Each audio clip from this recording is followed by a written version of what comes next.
नमस्कार मित्रांनो, शुभविवाह मालिकेच्या आजच्या भागामध्ये आता रागिनी ही शांत बसलेली असते आणि ती त्या सगळ्या जुन्या गोष्टी आठवून रडण्याचं ढोंग करत असते.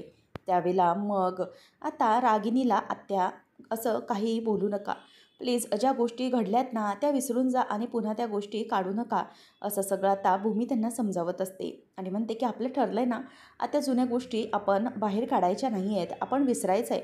त्यामुळे आता त्या गोष्टी जाऊच द्या. आणि भूमी आकाशला म्हणते की बरं आकाश, ऐकलंस का, तू जरा आत्याबरोबर बस, मी मनूला जाऊन सांगते की आत्याचं जे काही सामान आहे ना ते वर या खोलीत शिफ्ट करायचं आहे आणि तिला आणायला सांगते, ठीक आहे. मग आता आकाश म्हणतो की हो बरं होईल, असंच कर, असं म्हणून आता आकाश हा भूमीला जायला सांगतो. नंतर आता रागिनीचा इथे हा प्लॅन हा अगदी व्यवस्थित ॲक्टिवेट झालेला असतो, कारण रागिनीला जे हवं तेच घडलेलं असतं आणि तशाच प्रकारे आता तिने आकाशला आणि भूमीला गुंडाळलेलं असतं. त्यानंतर मग आता इथे भूमी ही तिकडून निघून जाते आणि आकाश हा गप्प उभा असतो. त्याच वेळेला आता रागिनी ही स्वतःचे डोळे पुसायला लागते. आकाश म्हणतो की भूमीने सांगितलं आहे ते ऐक आता आत्या, प्लीज कुठल्याही प्रकारचा आता संकोच तू करू नकोस. आता तू तुझ्या रूममध्ये आली आहेस, त्यामुळे कुठलाही चुकीचा विचार करण्याची काहीच गरज नाही आहे. तेव्हा मग आता रागिनी ही स्वतःचे डोळे पुसते आणि म्हणते की हो रे आकाश, तुम्ही दोघांनी मला धीर दिला आहे, म्हणून मला आता खरंच खूप बरं वाटते. खरंच आता मला या सगळ्या गिल्टमधून थोडंसं बाहेर आल्यासारखं वाटतं आहे. मी ठीक आहे आणि आता माझं ठरलं आहे ना की तुम्ही दोघं जे सांगाल तेच मी करणार आहे, त्यामुळे अजिबात काळजी करू नकोस, आहे मी ठीक आहे, असं म्हणून आता ती तात्पुरतं त्याला हसून दाखवत असते. त्यानंतर रागिनी म्हणते की आकाश, अरे मला ना एक गोष्ट कळत नाही आहे की भूमीला त्या धूपदाणीचा कसा काय एवढा त्रास झाला.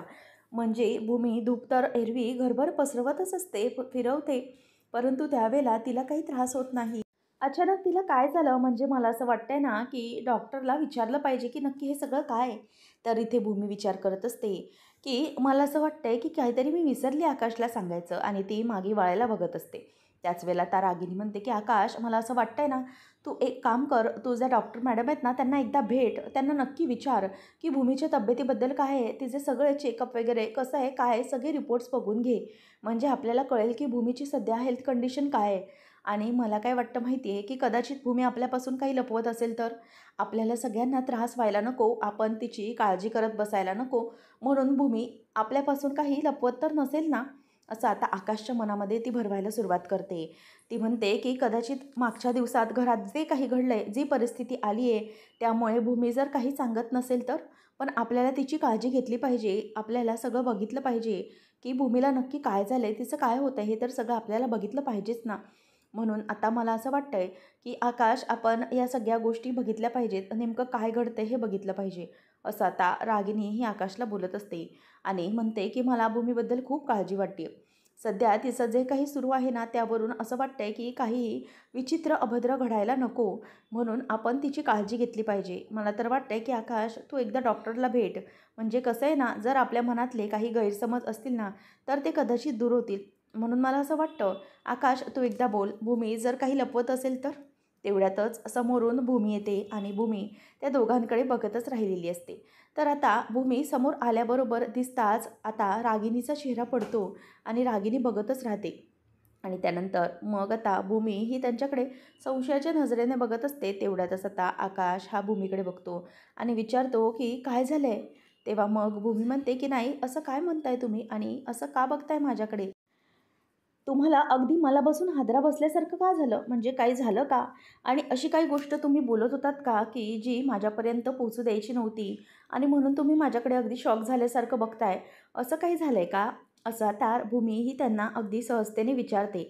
तेव्हा मात्र आता रागिनीला काय बोलावं हे काही सुचत नसतं. रागिनी मनातच विचार करते की ह्या भूमीने काही ऐकलं तर नसेल ना, आणि जर ऐकलं असेल तर मात्र पुन्हाही माझ्यावर संशय घ्यायला सुरुवात करेल, कारण ही तेवढीच जास्त अलर्ट होईल आणि तिला कळेल की मला हे सगळं तिच्याबद्दलचं समजलं आहे, आणि मग ती आणखीनच असहजतेने आकाशला सगळं काही सांगणार नाही. तेवढ्यातच आता आकाश म्हणतो की नाही गं, आम्ही सहजच असं बोलत होतो, सहजच गप्पा मारत होतो, बाकी काही नाही. तेव्हा भूमी म्हणते की अरे आकाश, मी जरा एक गोष्ट सांगायची विसरले, ती सांगण्यासाठी तुला बोलवलं. म्हणून आता आकाश भूमीकडे येतो. तेव्हा भूमी हळूच आकाशला बाजूला घेते आणि त्याच्या कानामध्ये काहीतरी सांगते.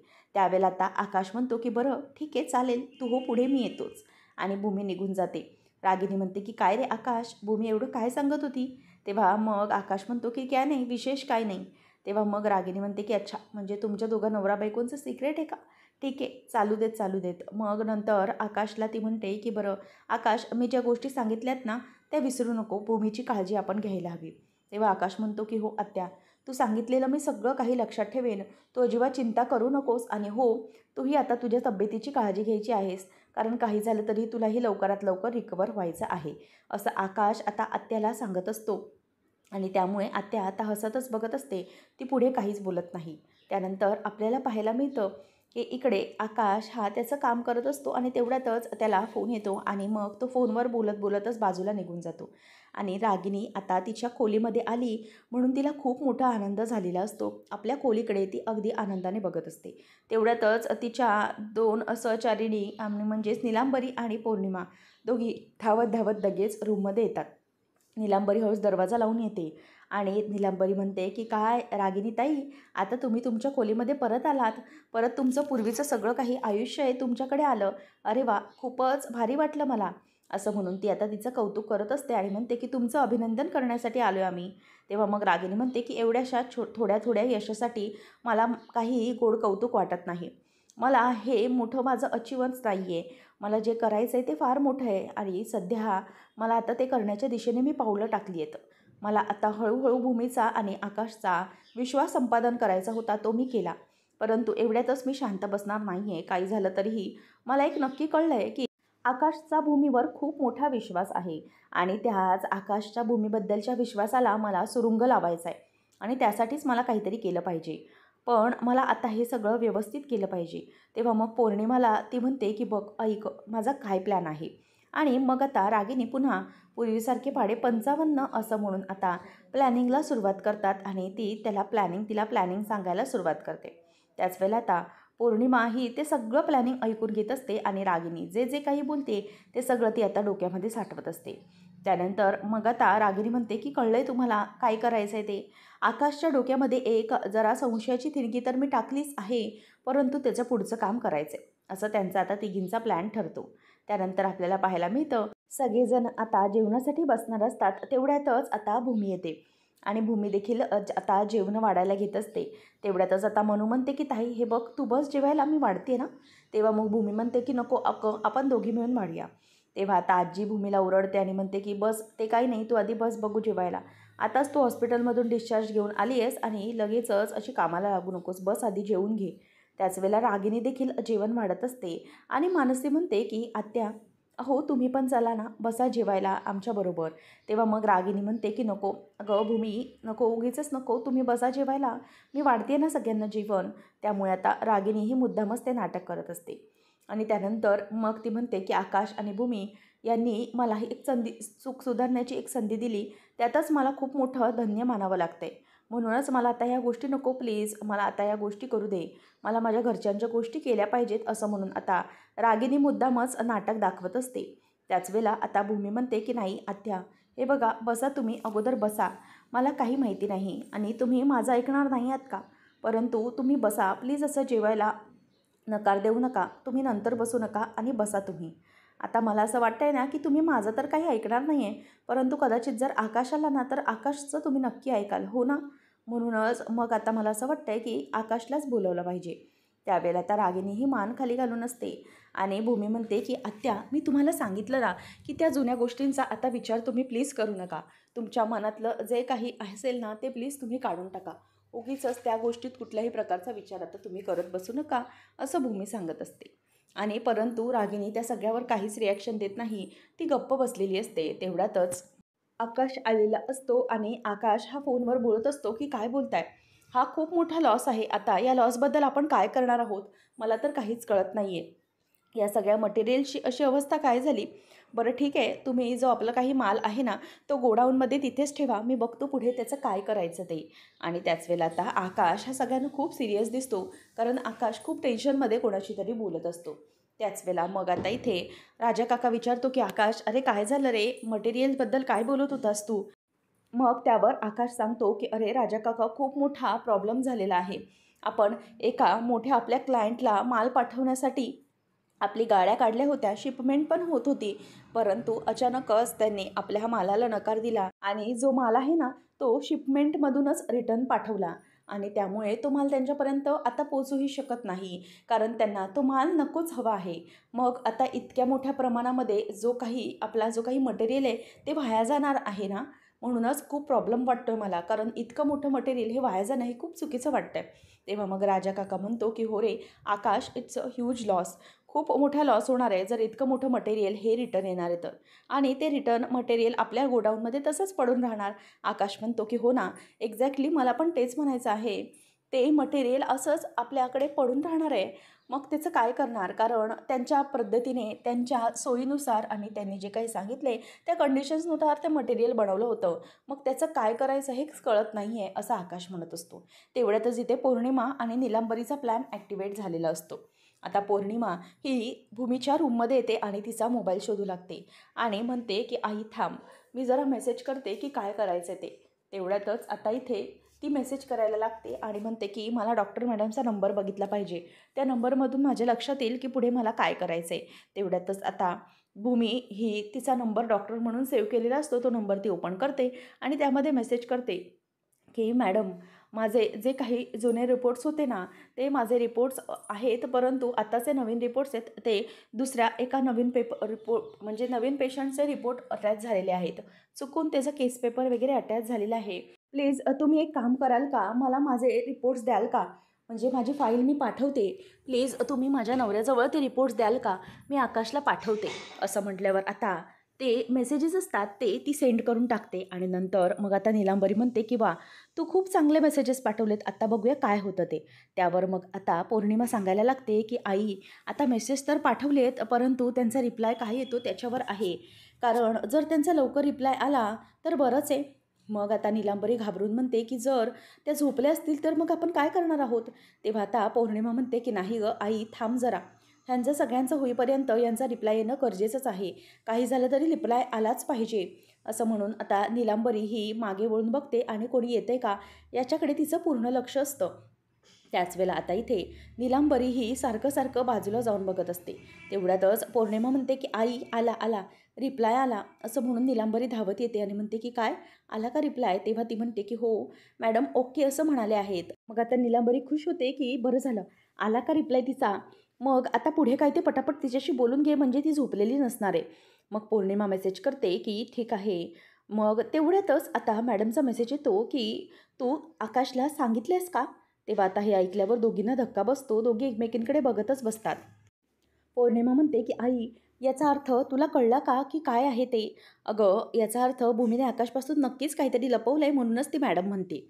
मग त्यावर आता नीलांबरी म्हणायला लागते की ठीक आहे, बघ बघ नेमकं काय आहे ते, बघ हिच्याशी बोलून बघ. त्याच वेळेला इथे आता नीलांबरी ही तिला म्हणते की पुढे काय ते बोल. तेव्हा नीलांबरीला ती म्हणते की हो आई जरा थांब. पौर्णिमा आता मेसेज पाठवायला सुरुवात करते आणि म्हणते की हो मॅडम, मी आकाशला सगळी कल्पना दिलेली आहे, त्यामुळे प्लीज उद्या तो ठीक 10 वाजता तुमच्या क्लिनिकला येईल, प्लीज त्याला तुम्ही रिपोर्ट्स द्या. तेव्हा मॅडम ओके असं म्हणतात आणि दोघींचं काम झालेलं असतं. आणि पौर्णिमा आता जे सिम कार्ड असतं ते देखील डॅमेज करते आणि मोबाईलमधले सगळे मेसेजेस डिलीट करून टाकते. तर इथे आकाश आता खूप टेन्शनमध्ये असतो. काय करावं हे त्याला काहीच कळत नसतं. राजा काका पण अगदी विचारात पडलेला असतो, कारण हा कंपनीचा इतका मोठा लॉस कसा भरून काढायचा याचा प्रश्न आता त्यांना पडलेला असतो. तेवढ्यातच आता रागिनी काहीतरी विचार करते आणि म्हणते की आकाश, अरे एक गोष्ट तू विसरलास का? मी काही वर्षांपूर्वी तुला एक नवीन फंडा सांगितला होता. जरी लॉस झाला असता तरी तो कसा भरून काढायचा हे मी तुला सांगितलं होतं. तेव्हा मग आकाश हा विचार करण्याचा प्रयत्न करतो, त्याला काहीच आठवत नाही. ती म्हणते की अरे आकाश, असं काय करतोय? आता आपलं हे मटेरियल आहे ते कापडी मटेरियल असंच पडून राहणार आहे ना, त्यापेक्षा आपण एक काम करूया ना, हे जे काही मटेरियल आहे ना, आपण चॅरिटी म्हणून वापरूयात. आपण जी काही अनाथ मुलं आहेत ना, त्या अनाथ आश्रमात काही मटेरियल देऊया. त्या मुलांना हे मटेरियल उपयोगी पडेल. काही मटेरियल ना शाळांमध्ये दान करूया. म्हणजे जे गरीब विद्यार्थी असतात त्यांना युनिफॉर्म करण्यासाठी किंवा काहीतरी करण्यासाठी हे युनिफॉर्म म्हणून आपले कपडे हे यूज केले जातील. शिवाय तू तुझ्या बाळाच्या नावाने ही सगळी चॅरिटी कर. म्हणजे कसं आहे ना, की तेवढेच तुझ्या बाळाला पण आशीर्वाद मिळतील आणि आपल्या महाजनांचं नावही पुण्यावर येण्यास मदत होईल. म्हणजे कसं आहे ना, काही झालं तरी चॅरिटी ती चॅरिटी होतेच, परंतु आपला जो काही लॉस होता मागच्या काही दिवसांमध्ये तो देखील भरून निघण्यामध्ये चांगलं नाव होईल आणि आपलं जे गुडविल आहे ते क्रिएट होईल, बरोबर की नाही? त्यावेळेला मग आता सगळ्यांना हा जो डिसिजन आहे तो आवडतो. आकाशही खूप खुश होतो आणि म्हणतो, की "आत्या, सिरियसली असा विचार आम्ही करूच शकत नव्हतो गं. अगं, तूच फक्त हा विचार करू शकतेस, कारण इतक्या सगळ्या चांगल्या गोष्टी या तुझ्याच डोक्यामध्ये येऊ शकतात. कारण आत्या, खरंच तू ग्रेट आहे. किती सहजतेने तू हा सगळा विचार केलास." त्याच वेळेला मग आता भूमी म्हणते, की "आकाश, अरे तूच आत्याला सांग ना. आम्ही कधीपासून म्हणतोय, की जेवायला बसा, परंतु ते ऐकतच नाहीयेत." त्यावेळेला मग आता रागिनी ही तशीच उभी असते. आकाश म्हणतो, की "चल बघूया कशी आत्या बसत नाही ते." त्यावेळेला मग तो तिला बसवायला जाणार असतो. तेवढ्यात रागिनी म्हणते, की "अहो, मुलं सांगतायत, की जेवायला बस म्हणून." तेव्हा मग राजा काका म्हणतो, की "काय ना, तू इतक्या दिवसांमध्ये जे काही वाईट वागलीस ना, त्यावरून मला इतकंच कळतंय, की मला आता तुला माफ करता येणार नाहीये. काही झालं तरीही माझ्या मनामध्ये ते काहीही जाणार नाही. त्यांनी जरी तुला माफ केलेलं असलं, तरीही माझ्या मनातून तो राग गेलेला नाहीये आणि अजूनही मी तुला मात्र माफ केलेलं नाहीये." असं आता राजा काका हा रागिणीला सांगतो आणि त्याचा मनातला राग हा तिच्याविषयीचा अजूनही गेलेला नसतो. तर आता इथे रागिनी ही डोळ्यामध्ये आसू आणत असते आणि राजा काकाकडे बघत असते. त्यानंतर आपल्याला पाहायला मिळतं, रागिनी ही तिथेच देवीजवळ देवी योगेश्वरीजवळ बसलेली असते आणि ती अगदी एकटक तिच्याकडे पाहत असते. तिच्या डोळ्यामध्ये खूप अश्रू असतात आणि काय बोलावं हे तिला काही सुचत नसतं. तेवढ्यातच तिथे भूमी येते आणि भूमी ही नेहमी नित्यप्रमाणे देवीकडे दिवा लावण्यासाठी येत असते. तेवढ्यात आता भूमी म्हणते, की "आत्या, काय झालं? तुम्ही अशा का बसल्या आहात म्हणजे देवीकडे?" तेव्हा रागिनी म्हणते, की "काही नाही गं, अगदी सहजच बसली, असं कशासाठी म्हणून नाही, पण अगदी सहज म्हणून बसली आहे मी. बाकी विशेष असं काही नाही." त्यावेळेला मग आता भूमी म्हणते, की "आत्या, मला माहिती आहे, की तुम्ही असं सहज म्हणून देवाकडे बसणार नाही. नक्कीच काहीतरी आहे जे तुमच्या मनामध्ये सलतंय.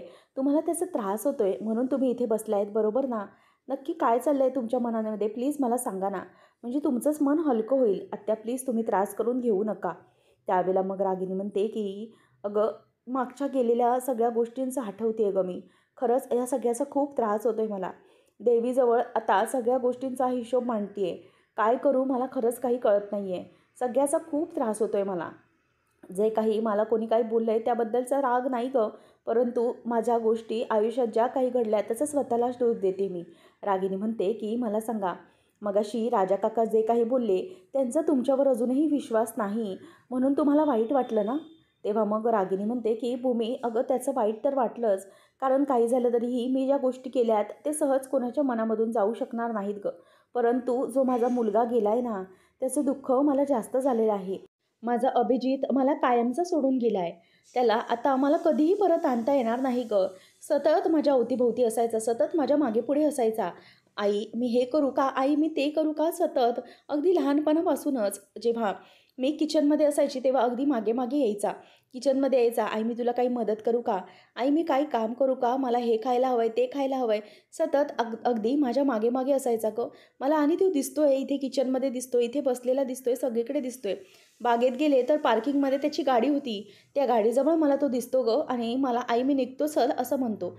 आयुष्यभर आईचा पदर काही सोडला नाही त्या मुलाने आणि प्रत्येक वेळेला मला कधीही त्याने एकटं टाकलं नाही. माझी प्रत्येक वेळेला सोबत त्याने केलेली आहे. परंतु आता आता मात्र तो मला सोडून गेला कायमचा.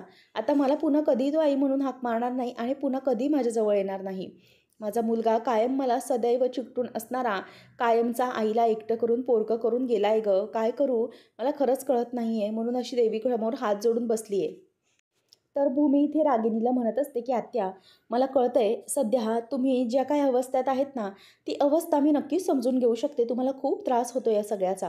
परंतु आत्या प्लीज आता या सगळ्याचं जे काही घडलंय ते आपण भरून तर काढू शकत नाही ना. जो काही गोष्टी आपल्या हातून गेल्यात त्या आपण परत तर आणू शकत नाही. त्यामुळे प्लीज स्वतःला असा त्रास करून घेऊ नका."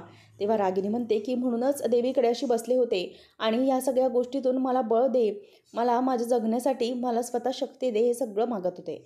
त्याच वेळेला आता आकाश हा फोनवर बोलता बोलता म्हणजेच मेसेजिंग करता करता तिकडे पोचलेला असतो आणि रागिनी ही ठरवते, की आत्ता मला निघालं पाहिजे आणि भूमी मनातल्या मनात विचार करते, की आत्याला आकाशला बोलायला सांगितलं पाहिजे आत्याशी, कारण त्यांच्या मनावरचं ओझं खूप आहे. तेवढ्यातच आता इथे रागिनी आकाश येताना बघते आणि म्हणते, की "बरं ठीक आहे, चल मी निघते, माझ्या खोलीत जाते. हे काही न संपणार आहे गं. कधीही हे संपणार नाही माझं दुःख. ते आयुष्यभराचं आहे आता माझ्यासाठी. ते काय आता मला झेललंच पाहिजे." देवीजवळ बसून त्याचीच मी शक्ती तर मागत होते. चल भूमी असं म्हणून आता ती तिथून उठत असते आणि रागिनी उठत असताना तेवढ्यातच आता तिचा तोल गेल्यासारखं ती नाटक करते आणि भूमी ही आत्याला सावरते आणि म्हणते की आत्या अहो हे काय झालं आहे.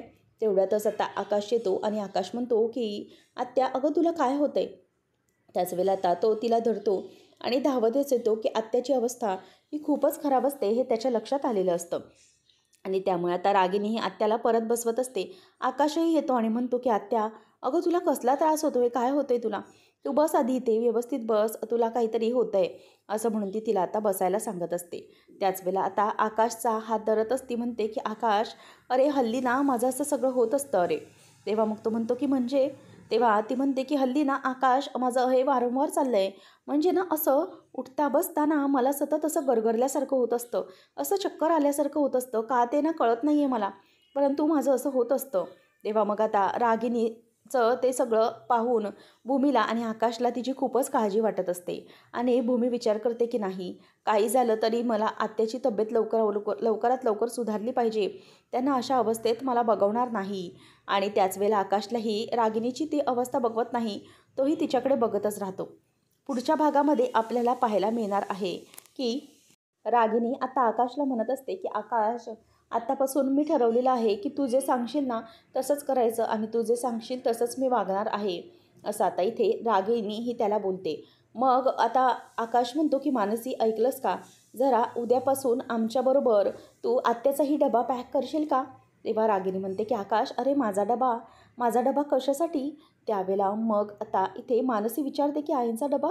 तेव्हा तो म्हणतो की हो म्हणजेच अगं आत्याचं जे काही डाएटचं असतं ना, म्हणजेच तिचं पथ्यपाण्याचं जेवण असतं ना, तो डबा तू रेडी करशील का. तेव्हा मग कशासाठी असं रागिनी विचारते. त्यावेळेला आकाश ह्या सगळ्यांसमोर सांगतो की आत्या ही उद्यापासून माझ्याबरोबर ऑफिस जॉईन करणार आहे, ती माझ्याबरोबर ऑफिसला येणार आहे, म्हणूनच हे सगळं आणि म्हणूनच हा डबा करशील ना मानसी. असं म्हटल्यावर आता सगळे गप्प होतात आणि मानसीला या सगळ्याचा खूप मोठा धक्का बसलेला असतो.